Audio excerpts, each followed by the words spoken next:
continuons ce chapitre sur les mesures d'association en épidémiologie et nous rentrons en fait dans la réflexion dans les études analytiques de type rétrospective cas témoin. On a déjà vu les mesures d'association et d'impact utilisées dans les études de type cohorte. Maintenant, on bascule dans les études cas témoin.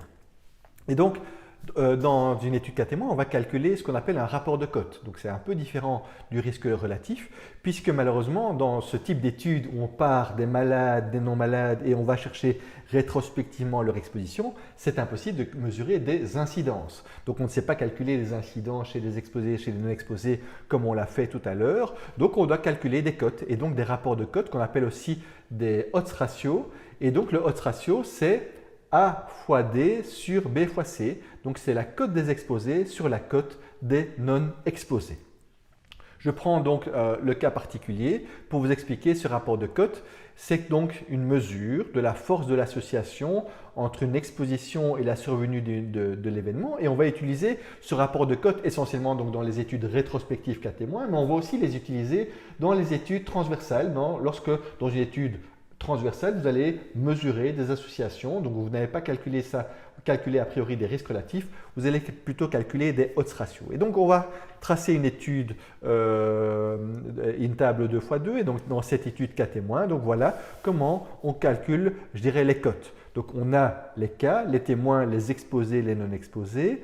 L'exposition des cas, c'est A sur A plus C. L'exposition des témoins, c'est B. Donc les témoins exposés sur l'ensemble des témoins B plus D.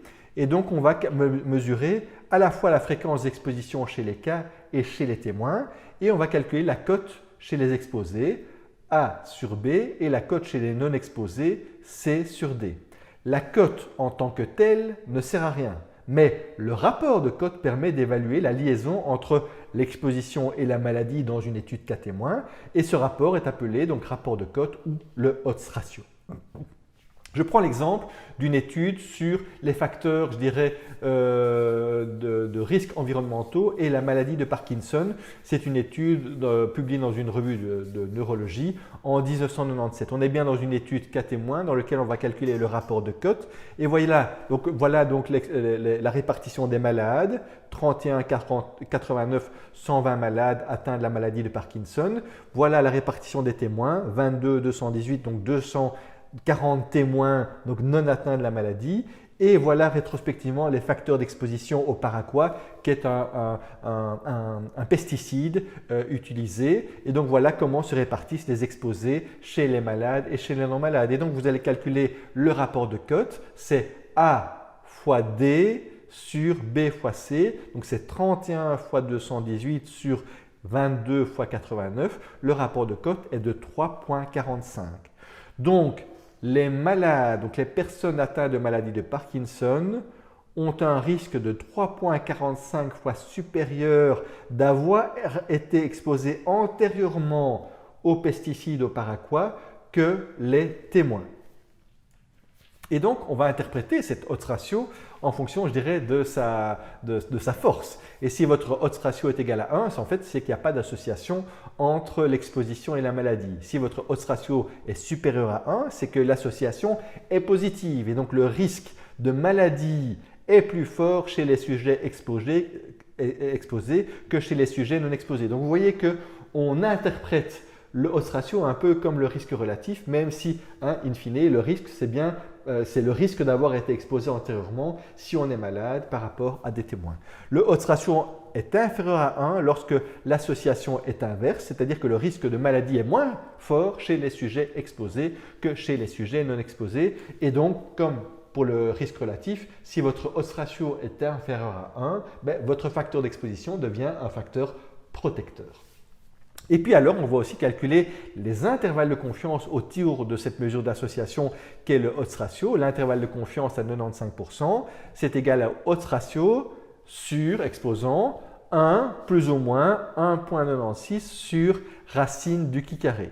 Donc de nouveau, si vous connaissez votre odds ratio et si vous connaissez le chi carré, donc qui mesure, je dirais, l'association statistique, vous pouvez calculer la borne supérieure et la borne inférieure autour, je dirais, de votre estimateur. Et l'intervalle de confiance de l'odds ratio a la même signification que le résultat P, le résultat du test statistique lié au chi-carré.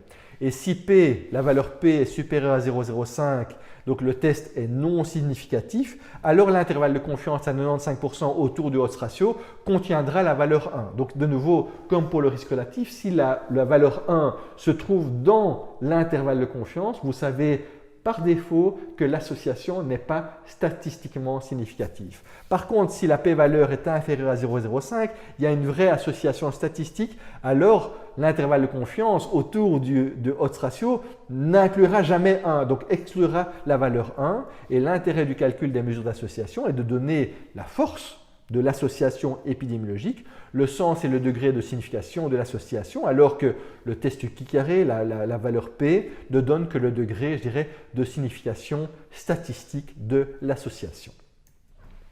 Et donc on reprend un peu les types de mesures d'association et d'impact que l'on peut, je dirais, mesurer dans une étude cas témoin. Donc dans une étude cas témoin, on va calculer des cotes chez les exposés, cotes chez les non exposés, et sur cette base-là, on va calculer le odds ratio, donc le rapport de cotes, avec la formule A fois D sur B fois C, ainsi que l'intervalle de confiance à 95% autour du odds ratio. Et puis alors, comme mesure d'impact, qu'est-ce qu'on peut mesurer?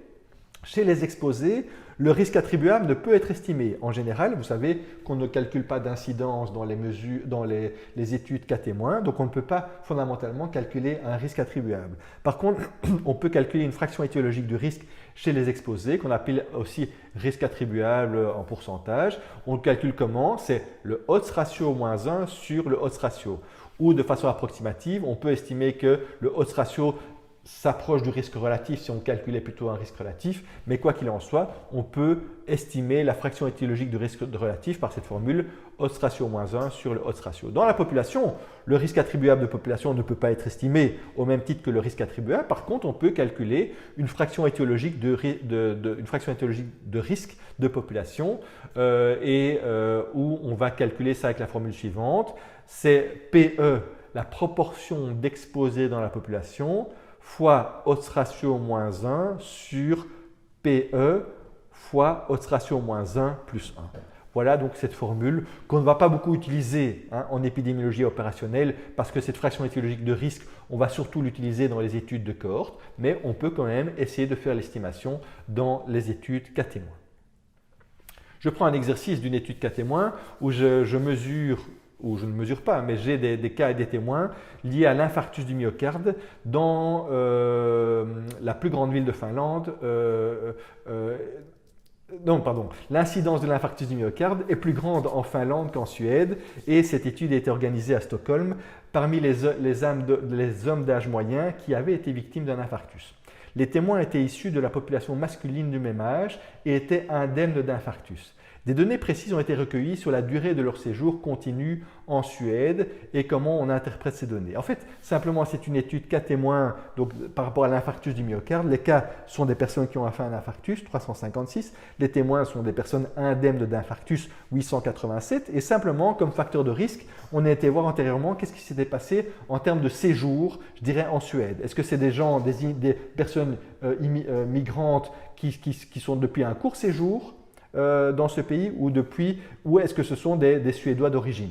Et donc c'est ça le facteur d'exposition, migrants avec court séjour versus Suédois d'origine, et on regarde l'effet sur l'infarctus du myocarde. Et donc on peut calculer la cote chez les exposés, la cote chez les non exposés, on peut calculer l'odds ratio et la fraction étiologique de risque.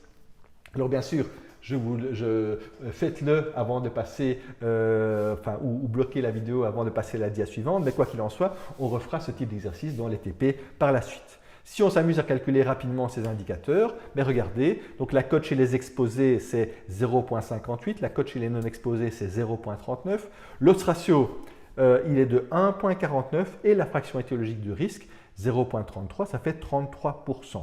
Donc, les personnes qui ont un infarctus du myocarde ont une probabilité de 1,49 en plus ou 49% de probabilité en plus d'être des individus en court séjour par rapport aux personnes qui n'ont pas fait d'infarctus du myocarde.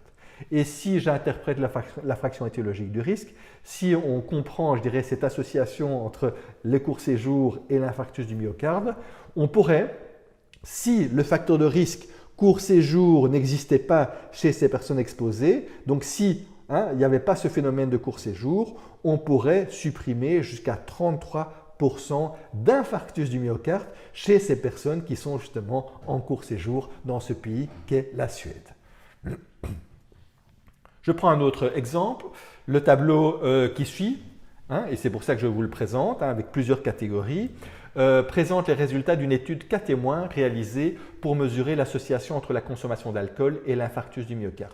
Au terme de l'étude, les sujets avec et sans infarctus ont été répartis en 4 catégories d'exposition en fonction de leur consommation habituelle d'alcool au cours de la période d'exposition étudiée et calculée en verres de boisson alcoolisés par jour. Et donc, je vais vous demander d'analyser ces résultats. Et regardez la table de contingence, c'est une table maintenant de nouveau en 4 catégories. Et donc, on peut comme ça voir le degré de verres de consommation en termes de verres par jour, 0. Donc ça, c'est la catégorie, je dirais, de référence. 1 à 2 verres, 3 à 5 verres et plus de 6 verres. Et puis, donc, on est dans une étude cas témoin, donc on rentre verticalement dans la table de contingence. On a X malades et on voit la distribution des cas des malades en fonction des catégories et on voit la distribution des témoins. Eh bien, on peut quand même calculer d'abord la mesure d'association entre 2 catégories. Eh bien, on prend la catégorie de référence, c'est ceux qui ne boivent pas, donc les 0, 136 et 110, et on regarde le rapport de cote de ceux qui boivent modérément 1 à 2 verres versus ceux qui ne boivent pas. Et regardez donc ce rapport de cote, donc c'est 202 fois 110 sur 136 fois 238. Donc on a simplement refait une table de contingence avec simplement ces 2 catégories. On calcule le rapport de cote des 1 à 2 verres par rapport à ceux qui ne boivent pas 0 verre. Le rapport de cote est de 0,69. Donc il est bien inférieur à 1. Donc boire 1 à 2 verres est un facteur protecteur par rapport à ceux qui ne boivent pas de verre. Je peux alors faire l'exercice pour ceux de 3 à 5 verres versus ceux qui ne boivent pas. Donc je prends la catégorie de 3 à 5 verres, 42 et 46, je les confronte à la catégorie de ceux qui ne boivent pas, 136 et 110, je calcule le rapport de cote, il est de 0,74. Donc les personnes qui boivent 3 à 5 verres, c'est toujours un facteur protecteur par rapport à ceux qui ne boivent pas, il est de 0,74. Je regarde maintenant aussi jusqu'à 6 verres et on voit aussi de nouveau que ce rapport de cote est en train toujours de diminuer. Alors bien sûr, ce n'est pas un message de santé publique que je suis en train d'exprimer ici, c'est simplement les résultats d'une étude qui montre l'évolution graduelle du rapport de cote en fonction, je dirais, du niveau d'exposition que vous proposez, en fonction ici d'un nombre de verres versus la catégorie de référence. Ici, regardez un autre exemple d'étude cas témoin, donc où on est toujours dans nos villes, je dirais, du nord de l'Europe, en Finlande et en Suède. Une étude a été organisée à Stockholm parmi les hommes d'âge moyen qui avaient été victimes d'un infarctus. Les témoins étaient issus de la population masculine du même âge et étaient indemnes d'infarctus. Donc les données précises ont été recueillies sur la durée de leur séjour continu en Suède. Comment interpréter ces données? Donc je reprends une table de contingence où on voit qu'on a 324 infarctus, 832 témoins. Et donc regardez les personnes qui ont une durée, je dirais, de séjour de 0 à 19 ans et ceux qui ont une durée de séjour de plus de 20 ans versus les Suédois. Tout à l'heure, on avait que 2 catégories, maintenant on a 3 catégories et parmi les migrants, on a fait les migrants à séjour court et les migrants à séjour long.